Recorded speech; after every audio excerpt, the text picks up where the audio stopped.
He's the one and only Todd Zolecki. Todd, how are you today? Hey, guys. How are you? We're good, Todd. I've been better when it comes to Phillies news, and I'll start with the news of the weekend. Zack Wheeler obviously headed to the 15-day injured list with the blood clot near his throwing shoulder.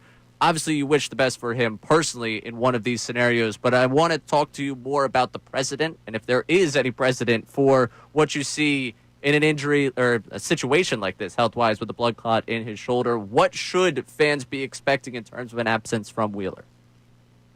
Well, I think the fact that Dave Dabrowski and Paul Buchheit, their head athletic trainer, gave the health update immediately after the game kind of tells you the seriousness of this situation.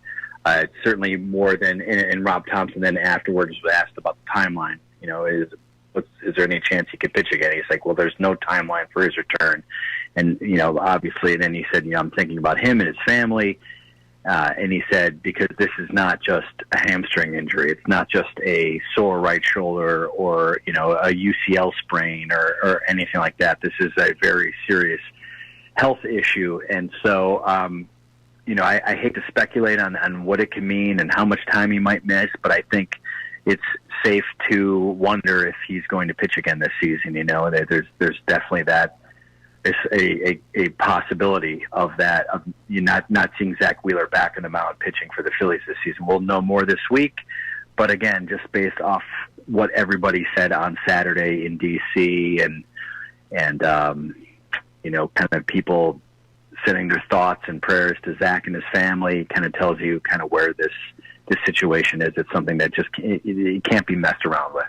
So one of the things that we've all learned is what a number one starter and confidence does for the rest of a clubhouse. You know, it kind of, you know, lifts guys up. You know, we've all heard the stories about like Steve Carlton win day and when Hamels was on the mound and what Doc did. How much of a blow is it then to the clubhouse mentality of where this team is not having Wheeler there? Well, it's certainly a blow every 5 days. You know, there's absolutely no question about it. You know, they know that they are losing one of the best pitchers in Major League Baseball, and statistically speaking, one of the best postseason starters in baseball history. I think like he's top 10 in ERA of any starter who's made like 8 or more starts in the postseason. So they understand what this loss means on the mound every 5 days. But I will say that this team has, you know, because it has such a veteran presence, I don't think it's something where they're just going to fold up and go, well, all right, it's over, we're done. You know, they've dealt with injuries before, with significant injuries before with everyday players throughout the course of a season. You know, they've missed Harper, obviously, for extended periods of time, and other players. So I think that they, mentally speaking, they're equipped to handle a loss like this. They feel that they're going to say, well, you know, we've got Sanchez. We still have Suarez and Luzardo. Hopefully Nola bounces back, which is I get is a big if right now. But they have enough talent to kind of make this work. And I think they're also smart enough to go look at some of the teams that have been successful in the postseason in the past few years. They've somehow made it work with kind of a patchwork rotation. And I think this rotation still, as many questions as it has, is better than a patchwork rotation. But, you know, I don't think anybody in this clubhouse, the Phillies clubhouse, is going to go, well, it's over. Maybe we can get Zack back next year and take a run at it next year. You just walked right into where I wanted to get with this, talking about the rotation and what it looks like right now. It seems as if they've moved off of that six-man plan because obviously that included Wheeler. But looking at what they have right now in terms of the rotation and what they would want it to get down to in October, how do you size it up? Boy, it's interesting now because now Sanchez becomes your number one. I mean, he's a Cy Young candidate, no question about that, right? And then everything else is kind of this gray area. You know, you would say ideally, just a few weeks ago, you would have said, well, okay, easy, Sanchez, Suarez. But Suarez has really struggled the last several weeks. He hasn't looked like he's the same. Luzardo has been really kind of hot and cold, and he got off to that unbelievable Cy Young caliber start, and then he had those two big blow-up games, and he's been kind of up and down since then. although his stuff is maintained, he's still throwing, he's still got the same type of stuff, quality of stuff, but you kind of just don't know really necessarily maybe what you're going to get from start to start. And then you have Nola, of course, who has had such a tremendous career and has pitched pretty well at times in the postseason. And going into Sunday's game, you sit there and go, man, if they could get good Nola back, boom, that solves a major, major problem for them and answers a major question for them. But then he goes out in the third inning, and everybody knows what happened. He just lost it, and he blew a 6-run lead. So then you have Taijuan Walker, who's actually pitched pretty well. So I don't know. Crazier things have happened. I mean, if Nola's struggling and Suarez is struggling, they only need 3 starters the first 2 rounds of the playoffs. I'm talking, 2 and 2 obviously in the first round, the wild card series. But if they would clinch a first round bye or they would advance to the NLDS, they only need 3 starters. So they have some moving pieces there for sure. But nothing I would say is absolutely concrete other than Sanchez at the very top. Part of the reason they were going to go to the 6-man rotation was the idea of taking some of the innings load off of Wheeler and off of Suarez, which leads to the point that Scott Lauber wrote about this morning in the Inquirer about the fact that Rob Thompson's studying every Andrew Painter pitch the other night after all the Wheeler news comes down.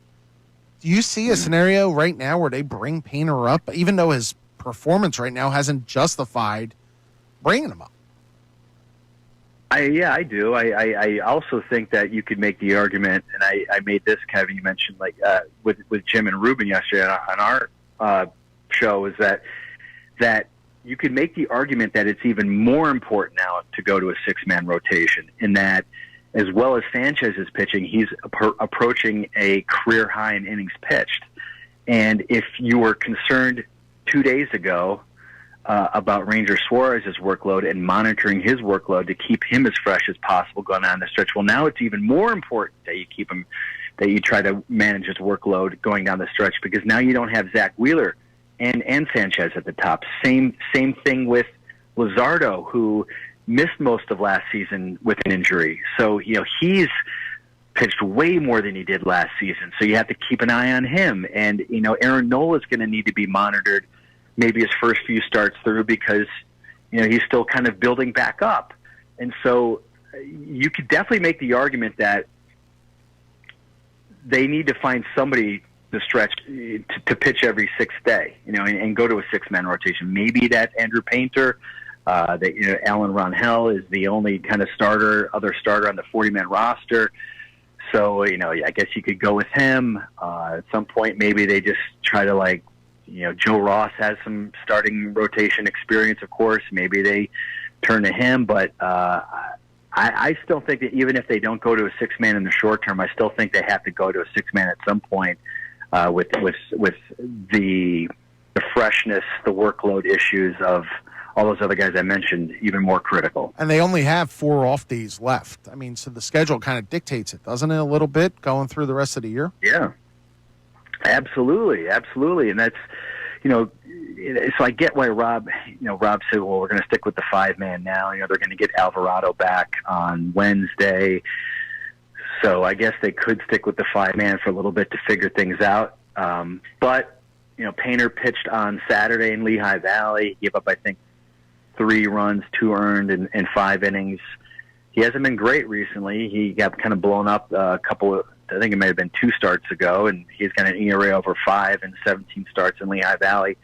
But you almost, in a sense, you almost have to look at it like, even if he's struggling, or say just for argument's sake, they go, we're going to have Alan Ronhell be our 6th starter. You almost just have to look at it like, this is something we just need to do, regardless of, do we think he's going to be super effective, and do we think he's going to be the second coming or not, just because we need to monitor the workload of these other guys. So they might just kind of have to suck it up and go, are we getting the best guy? Is this necessarily the best game day decision to have a 6-man rotation? Maybe not, but we have to think about the long run here and the long haul, and how these guys how effective they might be in the postseason.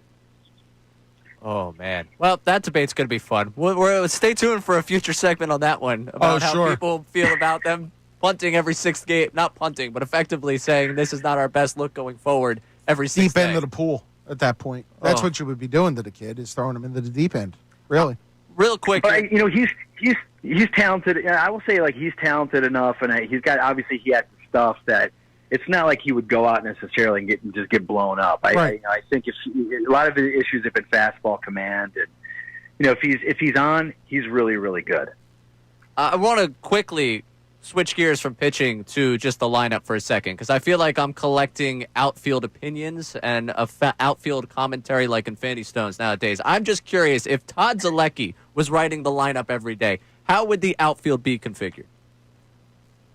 Boy, that's a great question. I like what Marsh has done recently. I would play Bader every day in center field. You got him to be, in my opinion, he should be an everyday player in center field, if not just for the defensive prowess.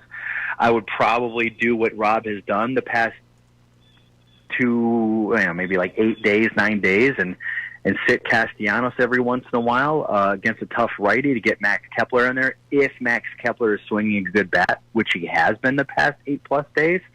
So if you have, I would almost kind of go with the hot hand whenever I can. So, and then Castellanos, he had a big game yesterday. He had a double home run. It was his first multi-hit game since August 1st. I think it was his first game with 2 extra base hits since like June 22nd. Obviously, you need to do more than that, more consistently.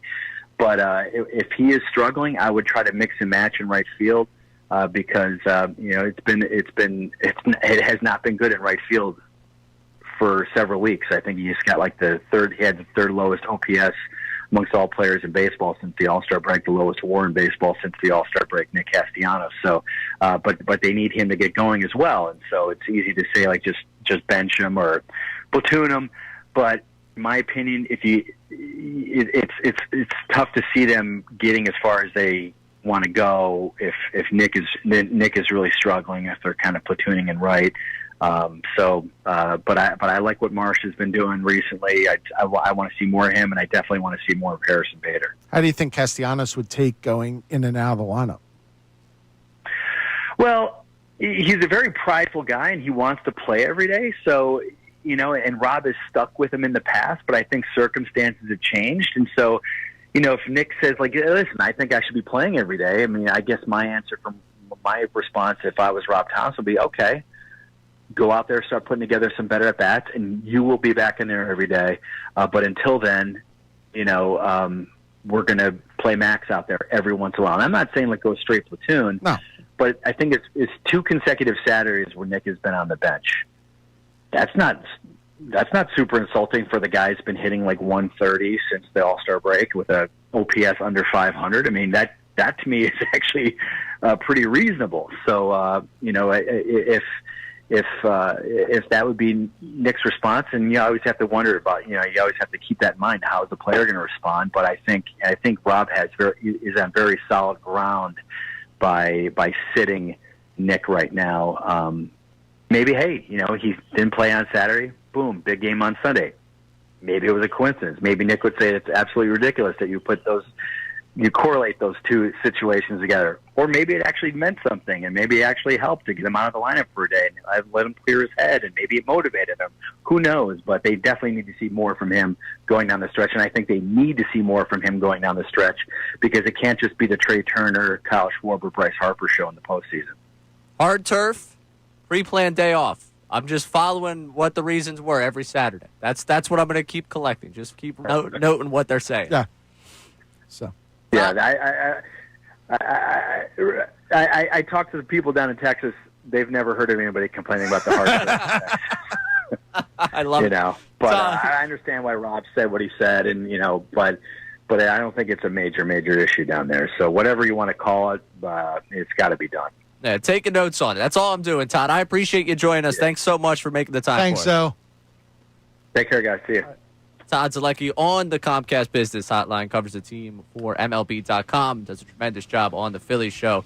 I'm glad I got that from there. Yes. That made my day. That part about the hard turf? Yeah, that made my day. Always great to talk baseball with him, but the fact that you threw that note in there at the end. Pretty much got, there's no such thing as hard turf. Right. If that turf was hard, what was the vet? We will react coming up to what Todd had to say, and we kind of got into it earlier on the 11 o'clock hour, but the circumstances that we've felt similar were kind of similar to this, where the health situation happens. For a lot of times, it's the injury, and your entire trajectory, your entire outlook for a team changes. How can we best liken this to something else we've seen before? He's Kevin Cooney. I'm Ray Dunn. Take you through the Midday Show here on 97.5 The Fanatic.